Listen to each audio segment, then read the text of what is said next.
Now that the blessed month of Ramadan, the rukn from the arkan of Islam, is behind us by just less than a day, and this is the first khutbah of the blessed month of Shawwal. I want to remind you that from Ramadan there are and were a lot of lessons, a lot of durus and a lot of fawaid. And now that Ramadan is gone, we can't just throw everything out of the window and act as if we didn't get any benefit from these lessons, and they are meaning. One of the most important lessons that we should have learned during the blessed month of Ramadan is the lesson of how to have ikhtilaf between ourselves. Allah didn't create everyone here and we are identical to the next man or the next person. Even if you have identical twins, that strangers, when they see those two twins, may find it difficult to distinguish between them. But the mother and the father know the difference between them. The brothers and sisters know. They are distinct and they are unique. So no two people are the same. We're going to have ikhtilaf and points of view that are just different. One man may laugh at something and another man may cry as a result of the same thing. One man's gold is another man's garbage, his trash. So if we don't learn the etiquette of ikhtilaf, we're going to have problems. It's one of the important lessons of Ramadan. How? Where? Throughout the month, from the beginning to the end. The companions, Ridwanullahi alayhim ajma'een, who taught us how to fast and who taught us what fasting is. They made jihad in Ramadan.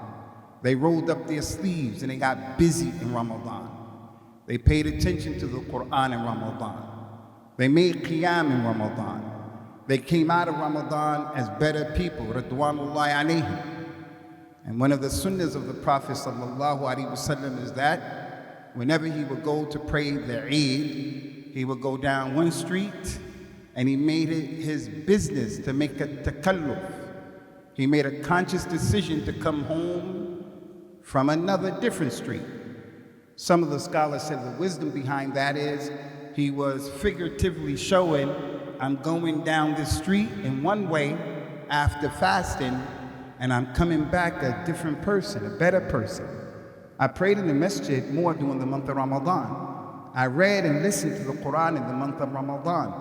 I watched what I said and how I behaved in the month of Ramadan. Now that Shawwal is gone, now I just become a shaitan or the akhu of a shaitan or the amir of a shaitan. No, I have to keep going.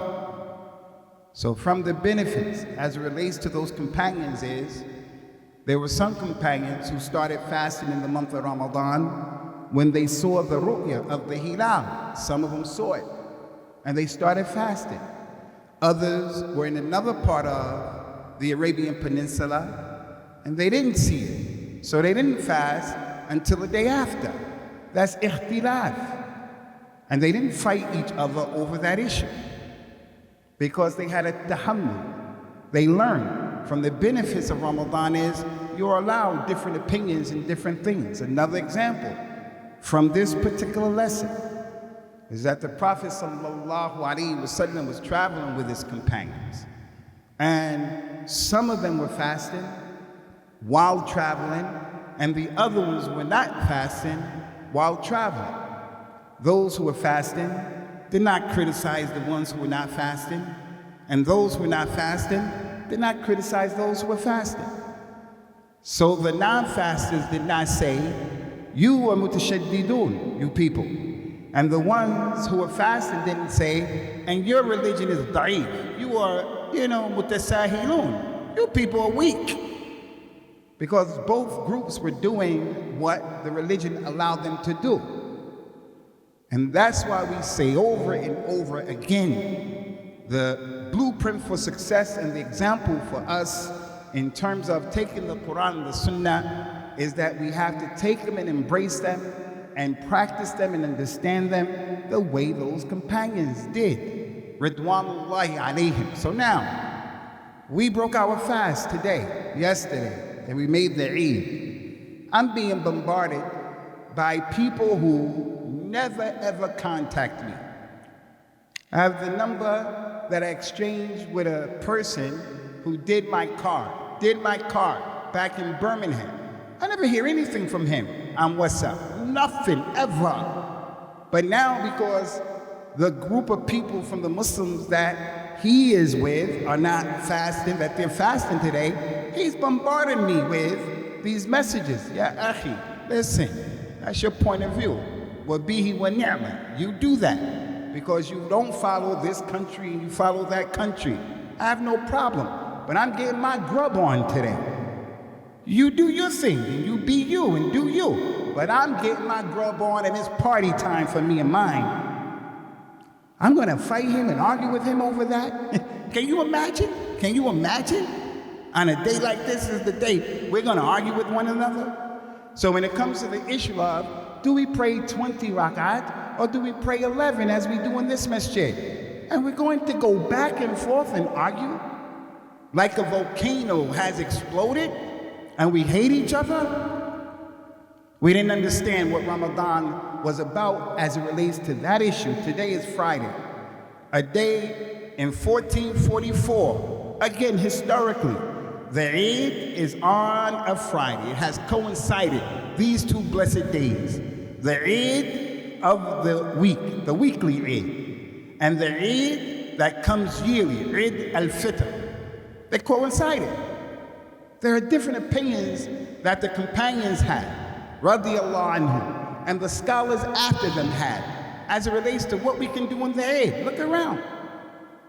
There are not many people here compared to our normal attendance, Yawmul Jum'ah. Why? Because the scholars of Islam, starting with the companions, may Allah be pleased with them, they said, if the Eid and Friday coincide with one another, you have options.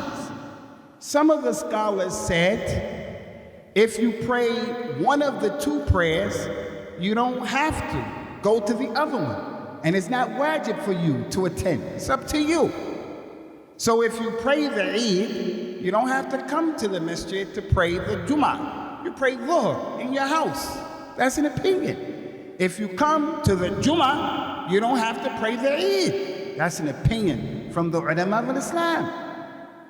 The second opinion that those scholars gave is that you have to pray both of them, regardless of all of that. If the Eid is on the day of al-Jummah, it's lazim, wajib, farr, that you have to come. And if you don't come, you're sinning. That's their point of view. The third position and opinion of those scholars, based upon dalil and how you look at things, and all of their ara or mustasa, you can see the point of view. Great scholars took this position. Is that if you live far, far away and you come to the Eid, you can go home and you don't have to come back. Because that's what some of the companions allowed, like Usamah ibn Affan, radiyallahu anhu. The people were Bedouins. They lived far away in Bradford.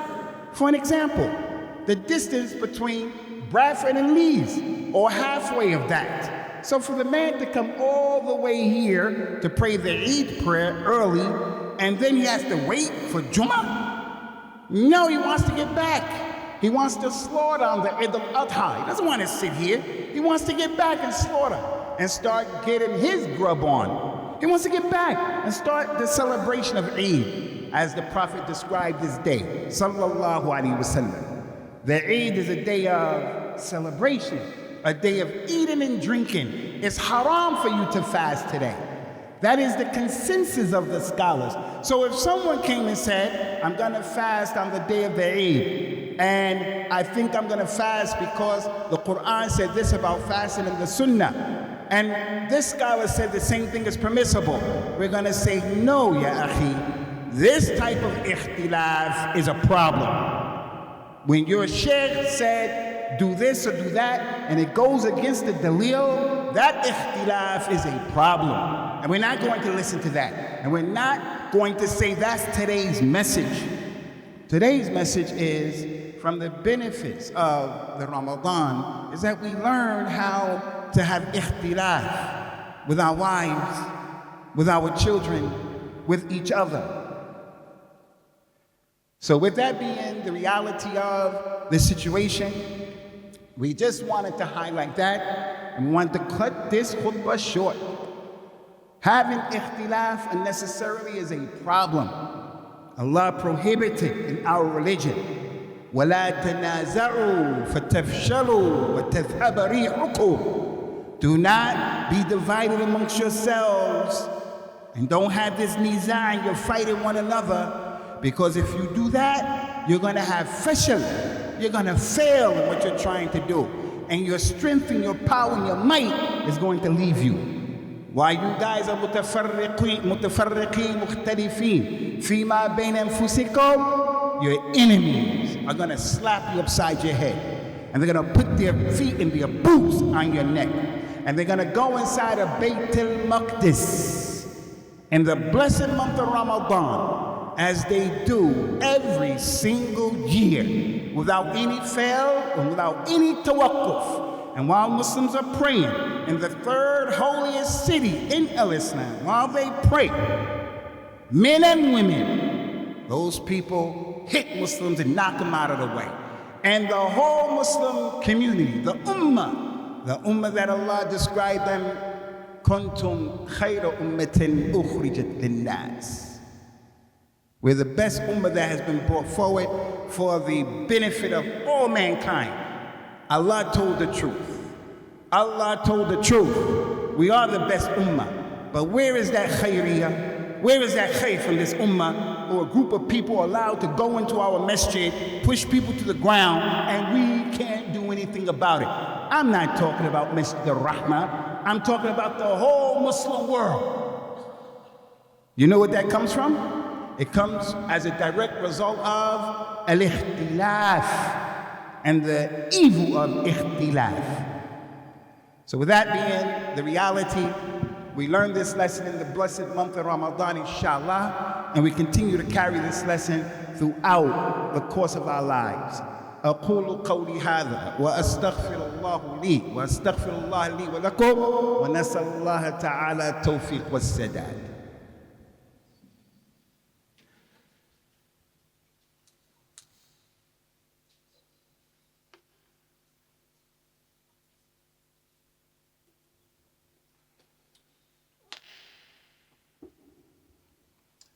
الحمد لله حمدا كثيرا وطيبا مباركا فيه وصلوات الله وسلامه على نبيه الأمين الكريم.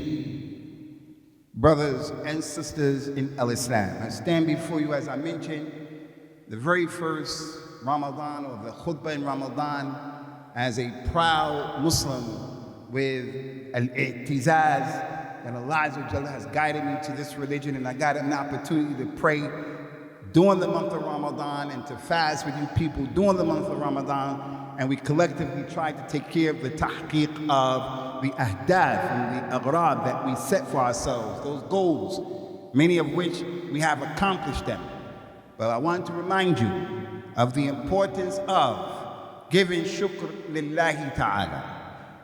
فَإِنَّهُ وَاللَّهِ لَوْلَا اللَّهِ. If it wasn't for Allah, we wouldn't have been able to complete Ramadan. If it wasn't for Allah, you wouldn't be here right now.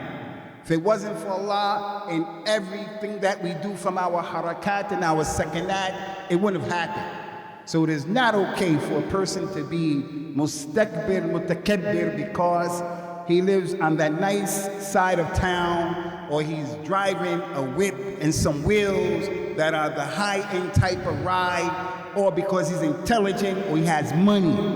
That is not why you are able to do what you're doing. You're able to do what you're doing because Allah Azza wa Jalla made it possible for you.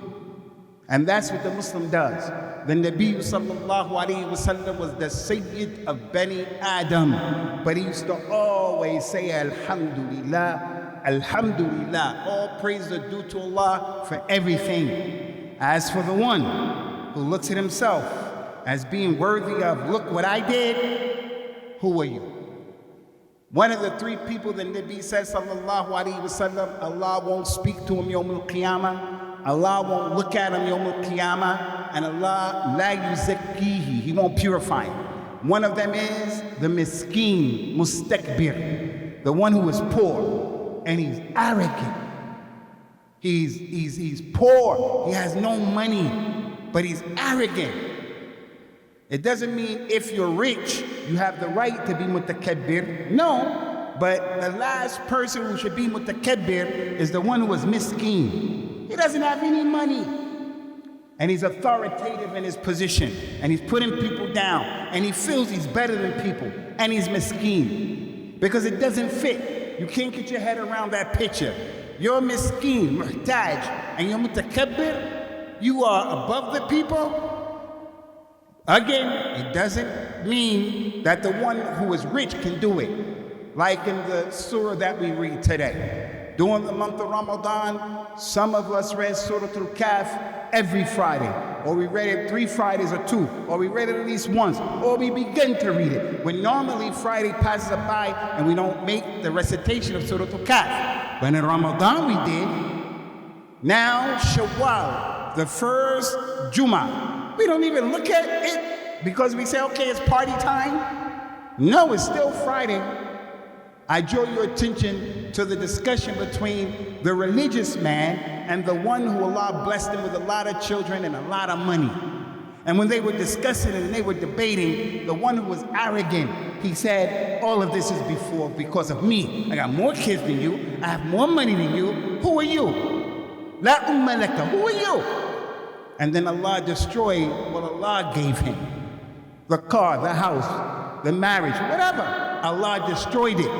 And the humble one who was trying to give him dawah, as Allah mentioned, he said to him, Lawla idh dakhalta jannataka qulta ma sha'Allah, la quwwata illa billah. Only if you would have said, when you went into this garden, this ni'mah that Allah gave you, only if you would have said, MashaAllah, for what Allah has given me, what Allah gave me, la quwwata illa billah.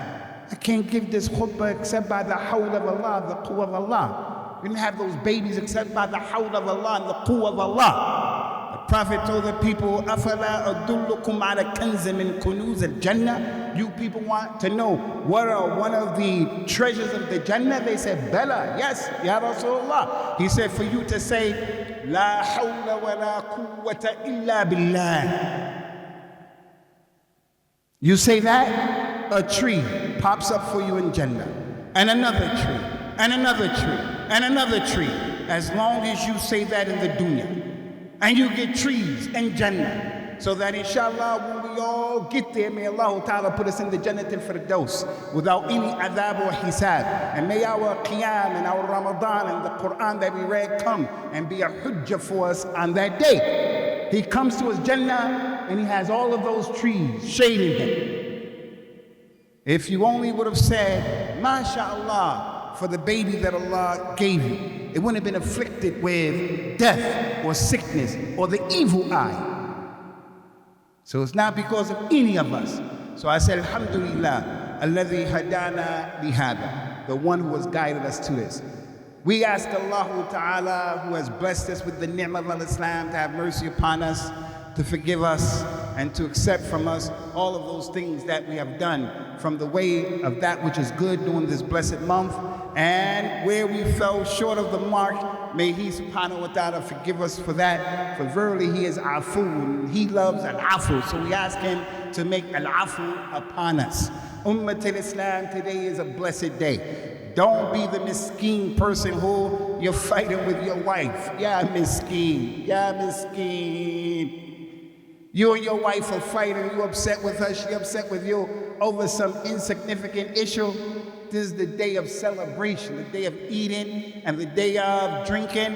But nonetheless, we have to stay on our deen. We have to still be in the middle. We can't go overboard with al-israf and that which is not loved by Allah subhanahu wa ta'ala. Aqim as-salah. Yarhamukumullah rahmatin wasi'ah.